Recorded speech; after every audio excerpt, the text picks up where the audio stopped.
It's nice to make a response to an artist. I've never done that before because you have to go a lot deeper into the work to understand what you can drag out of it to make something with it yourself. I found it quite inspiring actually. Like the second I saw Bill's work, it put the idea for my film in my head. Where he shows lots of people's hands moving around. The black and white hands one, people of different ages. I was quite drawn to the water one when we actually saw that, because especially the bit where you realise that it's the reflection in the water that you're seeing, and the sort of distorted, really sort of terrifying and weird.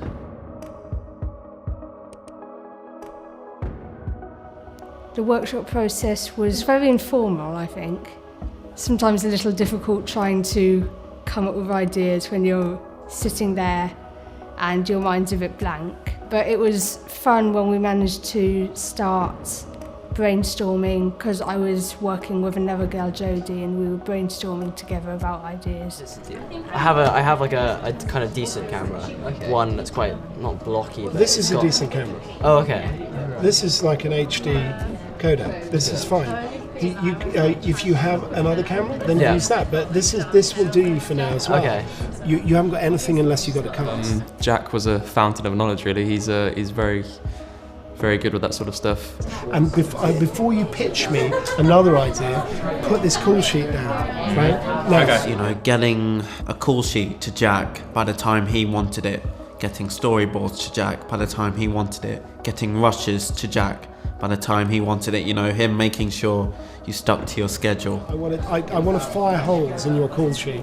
Okay. You know, which is very, very helpful, because if he didn't give you that kick in the backside, you know, you'd probably fall behind. It's going to be the short notice. It's going to be the hardest part.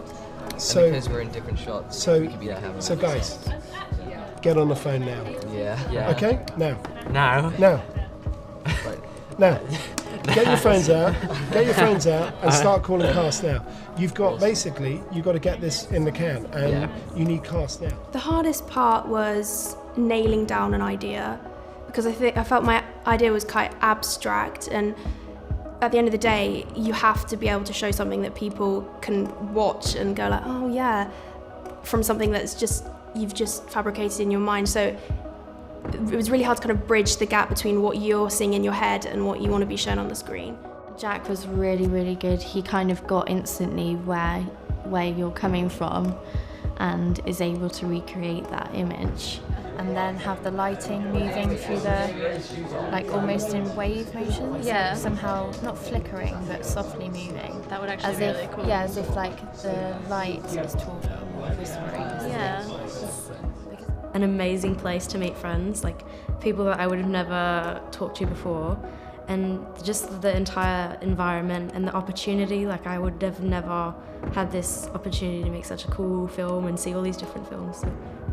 The idea of actually going into a group and sharing your ideas in front of people, that was very challenging for me. I'm not very used to talking to a large group of people and expressing my ideas. I found comfort in the end. I had a boost of confidence.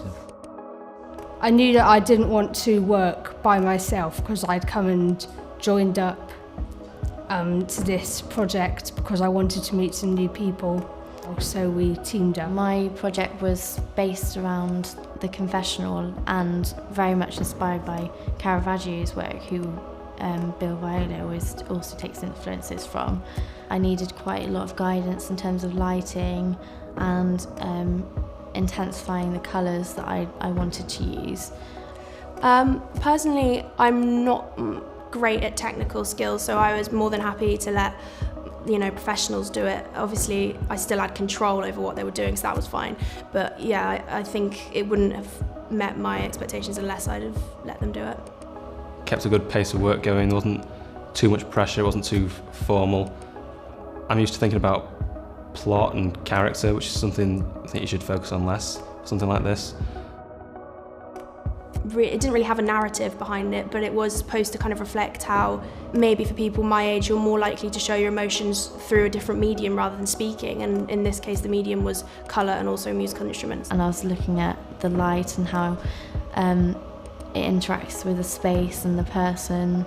I wanted to look at how people would behave at different environments. I shot in London, which is very chaotic, kind of busy, lifestyle, and like people just walking by constantly, just not really caring about their surroundings. And then I shot in Falmouth, which is more kind of relaxed, and like you know people would just like walk on the beach and stuff, and it just like the whole environment seemed all so different, and like I found that really fascinating.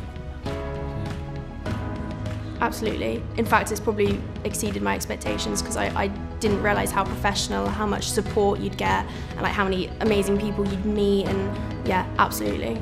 So I learned more about colour grading footage and how much you can get out of it, especially our non-black and white piece. We spent a long time deciding what the colours should look like for that.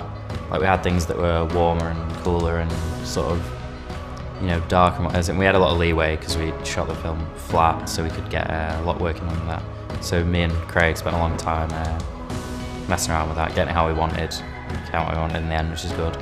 Turned out like Jodie didn't actually have much experience, but I think she quite enjoyed the editing process when we were doing that together, and she had some good ideas with location and sourcing the doll and doing things like that. So yeah, and I had experience with camera, and though I'd never done time-lapse before, which is what we were doing.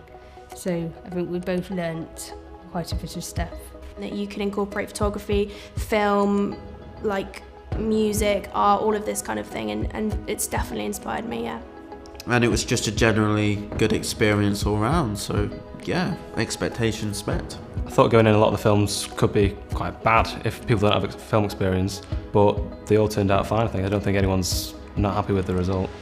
I'm very happy with the result, so. Oh, it was so good. It was turned out to be such a good event, and I think it's nice when you've put so much work into something to have it on display and have people that come up and ask you questions about it, and you're able to speak about your work as well. Yeah, I'd really like to make more films after this. It's definitely something that I want to continue. In fact, it's probably exceeded my expectations because I didn't realise how professional, how much support you'd get, and like how many amazing people you'd meet, and yeah, absolutely. Yeah, I would recommend it. Yeah, it's been really valuable experience for me, and I know the other people in the group as well have really enjoyed it, so I would recommend it.